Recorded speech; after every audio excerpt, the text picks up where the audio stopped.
అధ్యక్ష 99 పైసలకి మీరు ఎందుకు భూమి ఇస్తున్నారని సభ్యులు నన్ను ప్రశ్నించారు అధ్యక్ష. It is the policy of the government. దాని కారణం కూడా ఏంటంటే అధ్యక్ష, వెస్ట్ బెంగాల్లో మీరు చూస్తే ఆనాడు టాటా వాళ్ళు నానో ఫ్యాక్టరీ పెట్టేదానికి వెళ్ళారు అధ్యక్ష. రతన్ టాటా గారు వెళ్తే ఆనాటి పాలకులు ఆ ప్రాజెక్ట్ని తరిమేశారు అధ్యక్ష.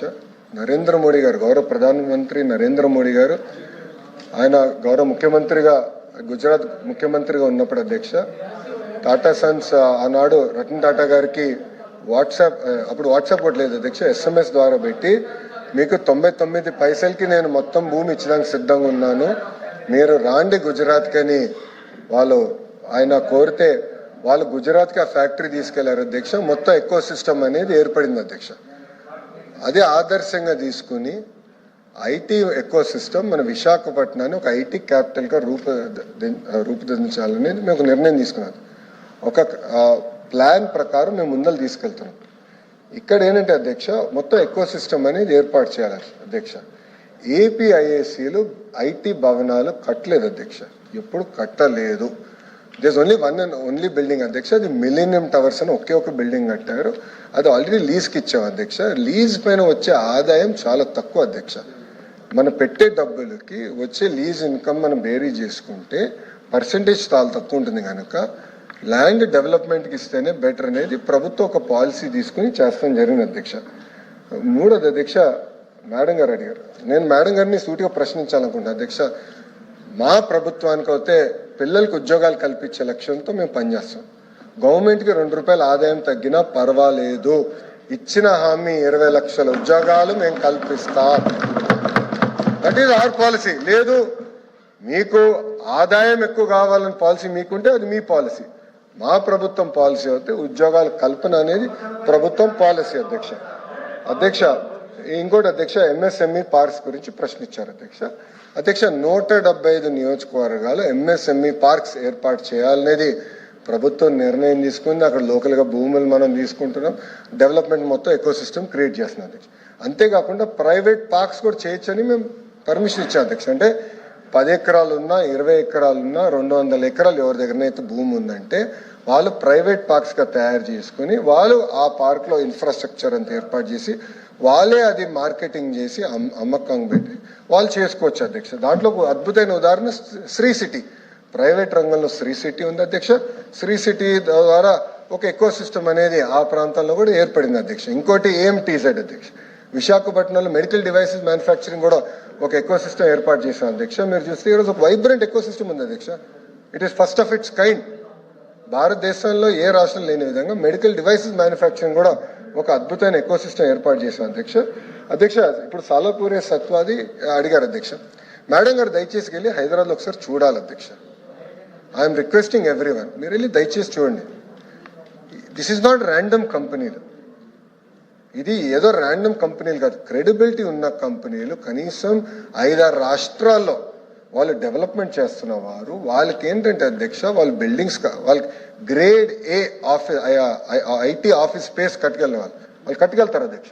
Grade A IT office space కట్టుకెళ్తారు. దాంతో మొత్తం ఎకో సిస్టమ్ ఏర్పడుతుంది. వాళ్ళే మళ్ళీ తీసుకెళ్ళి జాయింట్ మార్కెటింగ్, GCC అందరికీ మేము మార్కెటింగ్ కలిసి కట్టుగా చేయగలుగుతాం అధ్యక్ష. అంటే ఇప్పుడు GCCs ఎందుకు వస్తాయి అధ్యక్ష? విశాఖపట్నం ఎక్కడుంది అధ్యక్ష? Grade A IT office space లేదు అధ్యక్ష విశాఖపట్నంలో. అధ్యక్ష మేము ఫస్ట్ డావోస్ మీటింగ్లో నేను కాగ్నిసెంట్ చైర్మన్ కలిసిన రవి గారు నేను కలిసినప్పుడు ఐ కమిటెడ్, ఎస్ 99 పైసకి నేను భూమి ఇస్తాను, నేను committed. It is as a minister that was my technique to cell, నేను కమిటెడ్. దాని తర్వాత లాస్ట్ డావోస్లో ఫాలోఅప్ మీటింగ్ వెళ్ళినప్పుడు ఆయన అడిగారు, మా ఎంప్లాయీస్లో ఈ 4-5 రిజర్వేషన్స్ ఉంది, ట్రాన్స్పోర్టేషన్, మనకి రెంటల్ అకామిడేషన్,